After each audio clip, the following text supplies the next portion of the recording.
साथियों, अगर आप यूपी स्कॉलरशिप भर रहे हैं या इस साल भरना चाहते हैं या ऑलरेडी भर चुके हैं, तो ये वीडियो बहुत महत्वपूर्ण होने वाली है आप सभी स्टूडेंट्स के लिए, जो भी उत्तर प्रदेश की या किसी अन्य स्टेट की जो स्कॉलरशिप मिलती है, उसको 100% पाना चाहते हैं। आज वो चीज़ मैं आपको बताने वाला हूँ वीडियो में, जो आपको कोई नहीं बताएगा कि किस तरीके से 100% श्योर होगा कि जो छात्रवृत्ति जब आएगी तो वो आपके खाते में ही आएगी। वीडियो बेहद महत्वपूर्ण होने वाली है दोस्तों, इसलिए वीडियो में अंत तक बने रहिएगा मेरे साथ। और चैनल पर अगर आप नए हैं तो चैनल को जरूर सब्सक्राइब करें इसी तरह की इन्फॉर्मेटिव वीडियोस के लिए। साथ ही दोस्तों, हमारी वीडियो को लाइक और शेयर जरूर कीजिएगा उन सभी स्टूडेंट्स के साथ जिनको इसकी जरूरत है, ताकि उनकी भी हेल्प हो सके। तो चलिए दोस्तों, शुरू करते हैं बिना किसी देरी के। तो साथियों, होता क्या है अक्सर कि स्टूडेंट छात्रवृत्ति अप्लाई तो कर देते हैं, लेकिन एक सबसे बड़ी गलती वो ये करते हैं कि जो उनका अकाउंट होता है वो आधार से मैप है, यानी कि आधार से सीड है या नहीं है, या जो खाता आधार से सीड है वो कौन सा खाता है, ये सारी चीजें उनको नहीं पता होती है। बैंक में जाते हैं तो बैंक उन्हें स्टेटस निकाल के दे देता है कि आपका खाता आधार से सीडेड है, लेकिन एक्चुअल में ऐसा नहीं होता है। सही जो जानकारी है वो आपको इस वीडियो से मिलेगी कि आपको कैसे चेक करना है कि आपका कौन सा खाता आपके आधार से लिंक्ड है, क्योंकि जो आपका खाता आपके आधार से लिंक होगा उसी खाते में आपकी स्कॉलरशिप आएगी। और आपको पता भी होना चाहिए कि किस खाते में आपकी स्कॉलरशिप जा रही है, क्योंकि बहुत सारे स्टूडेंट्स ऐसे हैं जिनके 2-3 अकाउंट्स खुले हुए होते हैं और स्कॉलरशिप उस अकाउंट में चली जाती है जिस पर उनका ध्यान ही नहीं है और बहुत समय पहले उस पर ट्रांजेक्शन करना छोड़ चुके हैं। तो कुछ टिप्स मैं आपको बताऊंगा बेहद जरूरी, स्कॉलरशिप के अमाउंट को सही खाते में कैसे लाना है, और आपको बताऊंगा कि आप कैसे चेक कर सकेंगे कि आपका कौन सा खाता आपके आधार से लिंक्ड है। सबसे पहले जो कुछ चीजें मैं बताने वाला हूं, उन चीजों को ध्यान से सुनिएगा और समझिएगा, उन चीजों को कीजिएगा। सबसे पहले जानते हैं कि कौन सा खाता आपके आधार से लिंक्ड है, वो कैसे पता करेंगे। उसका बेहद आसान तरीका है, आपको गूगल पर चले जाना है और आधार लॉगिन करके लिख देना है वहां पर, या अपने फोन में भी खोल लेना है, वहां पर भी आपको आधार लॉगिन लिख देना है, या आपको अपने फोन में ये एम आधार करके एप्लीकेशन आती है, इसको इंस्टॉल कर लेना है। किसी भी तरीके से करेंगे, सारी चीजों का इंटरफेस बिल्कुल सेम रहेगा, प्रोसेस बिल्कुल सेम रहेगा, बस आपको समझना है। तो जब आप लॉगिन पे आओगे तो लॉगिन पे आपको इस तरीके की कुछ स्क्रीन दिखाई देगी, जहां पर आपको ये लॉगिन लिखा मिलेगा, चाहे वो ऐप हो या चाहे आप मोबाइल पर कर रहे हो या लैपटॉप डेस्कटॉप पर कर रहे हो। इस लॉगिन पे आपको क्लिक करना होगा। इसके बाद यहां से आपसे कहेगा कि login to Aadhaar via OTP. तो सबसे पहला काम तो आपको ये करना है कि आपका जो आधार है वो आपके मोबाइल नंबर से लिंक होना जरूरी है। अगर आपका आधार आपके मोबाइल नंबर से लिंक नहीं है तो कुछ भी प्रोसेस आप नहीं कर पाओगे स्कॉलरशिप भरने से रिलेटेड। तो सबसे पहला काम आपको ये करना है। तो टिप नंबर 1 है कि आपका आधार आपके मोबाइल नंबर से लिंक होना चाहिए। मोस्टली स्टूडेंट्स का होता है, लेकिन बहुत सारे स्टूडेंट्स का नहीं होता, या कोई दूसरा मोबाइल नंबर लिंक होता है। तो आप जो प्रॉपर मोबाइल नंबर है जिस पर आपको ओटीपी मिल सके वो आपको लिंक करा के रखना है। उसके बाद में इस वेबसाइट पर जाकर या इस ऐप पर जाकर आपको अपना आधार नंबर एंटर करना है, कैप्चा एंटर करना है, और आपके मोबाइल नंबर पर ओटीपी आएगा, वो आपको एंटर करना है, तो आप लॉगिन हो जाओगे।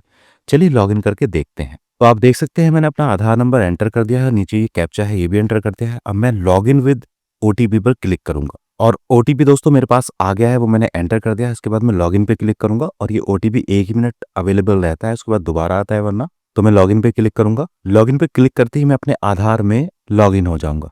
उसके बाद आपको बहुत सारे ऑप्शन देखने के लिए मिलेंगे, लेकिन आपको जाना है ये बैंक सीडिंग स्टेटस, इसको सर्च कर लेना है या ढूंढ लेना है। ये कहीं ना कहीं ऐप में या किसी भी चीज में आपको मिल जाएगा। इसके बाद इसको ओपन करेंगे और यहाँ से देख सकते हैं, यहाँ पर लिखा हुआ आ जाएगा कि congratulation your Aadhaar bank mapping has been done, यानी कि आपका जो आधार है वो आपके खाते से लिंक है।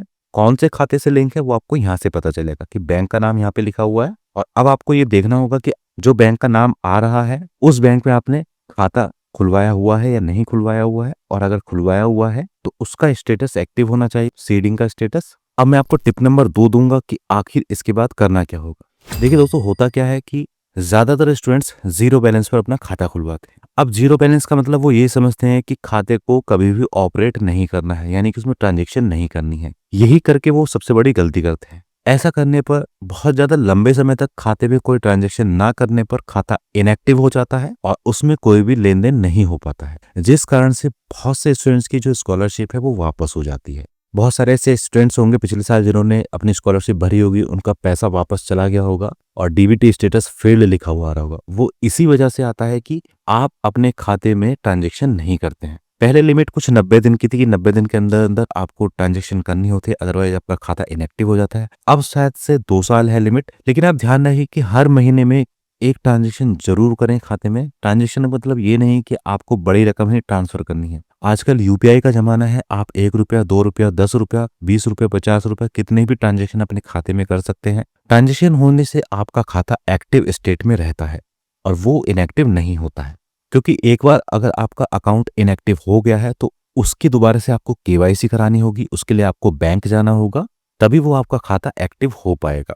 और ध्यान रखिएगा दोस्तों, खाते कभी भी बंद नहीं होते हैं जब तक जो अकाउंट होल्डर है खुद बैंक जाकर फॉर्म भर के बैंक को ये ना कहे कि मुझे खाता बंद करना है। खाता आपका हमेशा चालू रहता है, वो केवल इनएक्टिव स्टेट में पहुंच जाता है। तो आप अपने बैंक में जाएं, अगर आपने काफी टाइम से ट्रांजेक्शन नहीं किए खाते में, जो भी आपका खाता यहाँ से लिंक आ रहा है उसको एक्टिव कराएं, उसकी केवाईसी दोबारा से कराएं और उसमें ट्रांजैक्शन महीने 2 महीने में करते रहें। ट्रांजैक्शन ₹1, ₹2, ₹10, ₹50 कितने भी आप कर सकते हैं और खाते में ट्रांजैक्शन होना बेहद ज़रूरी है, तभी आपका जो खाता है वो एक्टिव रहेगा। तो ये थी दोस्तों टिप नंबर 2। अब टिप नंबर 3 मैं आपको बताऊँगा, बहुत ज़रूरी बात है दोस्तों, ध्यान से समझिएगा। जो आपका आधार है और जो आपकी हाई स्कूल की मार्कशीट है, उन दोनों में आपका नाम और आपकी डेट ऑफ बर्थ बिल्कुल सेम रहनी चाहिए अगर आप स्कॉलरशिप अप्लाई कर रहे हैं। इस चीज का भी बहुत ज्यादा फर्क पड़ता है दोस्तों। तो अगर आपके आधार कार्ड में आपकी डेट ऑफ बर्थ या आपका नाम मिसमैच है हाई स्कूल की मार्कशीट के अकॉर्डिंग, तो उसको जैसा हाई स्कूल की मार्कशीट में है सेम ऐसा करा लीजिए। आधार अपडेट होने में ज्यादा टाइम नहीं लगता है। किसी भी आधार अपडेट सेंटर में जाकर आप अपना आधार अपडेट करा सकते हैं और वो 15 से 20 दिन के अंदर में आपकी सारी चीजें अपडेट हो जाएंगी। तो ये चीज ध्यान रखिएगा दोस्तों। 3 टिप्स मैंने आपको बताई हैं स्कॉलरशिप 100% आपके खाते में पहुंचे उसके लिए। सबसे पहली टिप है कि आपका जो आधार है वो आपके मोबाइल नंबर से लिंक होना चाहिए और वो मोबाइल नंबर आपकी पहुंच में होना चाहिए, यानी कि जब भी ओटीपी आए तो आपको वो ओटीपी जरूर मिल जाए। टिप नंबर 2 है कि जो भी आपका बैंक अकाउंट यहाँ से सीड होके आ रहा है आधार से, वो आपका एक्टिव होना चाहिए। एक्टिव से मतलब है कि उसकी केवाईसी प्रॉपर होनी चाहिए और उसमें हर महीने 1-2 ट्रांजैक्शन जरूर होनी चाहिए, तभी वो आपका खाता एक्टिव माना जाएगा। और तीसरी टिप बताइए कि जो आपका आधार है उसमें आपका नाम और आपकी date of birth same 10th की मार्कशीट से मिलती हुई होनी चाहिए। तो ये 3 चीजें अगर आपकी सही रहेंगी तो आपकी स्कॉलरशिप अगर आती है तो वो 100% आपके खाते में पहुंचेगी और कहीं पर भी वो डीबीटी स्टेटस फेल्ड करके जो लिखा आता है वो नहीं आएगा। और अब आ रही है दोस्तों एक बोनस टिप की जो आपके बहुत ज्यादा काम आएगी स्कॉलरशिप में। अगर आपका खाता ऑलरेडी खुला हुआ है या नहीं खुला हुआ है, दोनों स्थिति में अगर आप इन सारे झंझटों से बचना चाहते हैं तो अपने नजदीकी डाकघर में जाएं। वहां केवल 100 रुपीज में, यानी कि केवल मात्र 100 रुपए में आपको इंडिया पोस्ट पेमेंट बैंक का ऑनलाइन अकाउंट मिल जाएगा, जो आपके आधार से ऑटोमेटिकली लिंक रहेगा और आपका आधार उससे सीड हो जाएगा ऑटोमेटिकली। आपको कुछ करने की जरूरत नहीं है।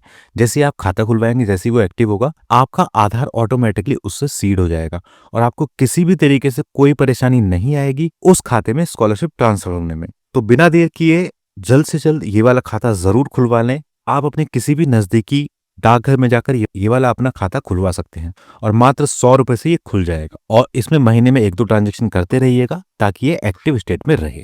तो बस साथियों, आज की वीडियो में इतना ही। आशा करता हूँ दी गई जानकारी आपको पसंद आई होगी। वीडियो अगर आपको पसंद आई हो तो उसको लाइक और शेयर जरूर कीजिएगा और चैनल पर अगर आप नए हैं तो चैनल को सब्सक्राइब कर लें और बेल आइकन के बटन को दबा के ऑल पे सेट करना बिल्कुल ना भूलें, ताकि हमारी आगे आने वाली सभी वीडियोस की नोटिफिकेशन आपको मिलती रहे। तो मिलते हैं दोस्तों किसी और वीडियो में, तब तक के लिए जय हिंद, जय भारत।